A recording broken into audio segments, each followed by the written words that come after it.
आमच्या माळशिरस तालुक्यामध्ये अजून सब डिव्हिजनचे गाव असायचे।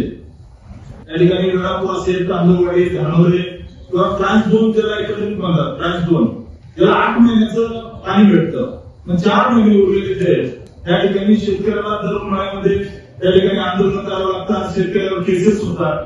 तर मातनूर सब डिव्हिजनला आमच्या तालुक्यातली जी गावं जोडलेली आहेत ब्रांच 2 ला त्यांना 8 महिने पाणी, ज्यावेळेस उन्हाळ्यामध्ये पाण्याची गरज आहे त्याला त्या ठिकाणी शेतकऱ्याला आंदोलन करावं लागतं। तर आमचं म्हणणं असं आहे की 8 महिन्याचं पाणी देतो ते 12 महिने दिलं पाहिजे आणि आमच्या तालुक्याचं आत्ताचं पाणी त्या ठिकाणी आमच्या तालुक्याचं पाणी आम्हाला द्यावं, त्याचं प्रॉपर नियोजन व्हावं आणि 12 महिने कायमस्वरूपी 12 महिने पाणी या ठिकाणी मातनूर सब डिव्हिजन मध्ये ब्रांच 2 ला भेटवलं असं माझी विनंती आहे। शेतकऱ्यांना प्रचंड त्रास होतो, आंदोलन करावं लागतात, केसेस पडतात। आमच्या तालुक्याचं म्हणतोय आम्ही त्या ठिकाणी काही लोक गैरसमज पसरवतात, इकडचं आणायचं तिकडचं आणायचं असं अजिबात नाही।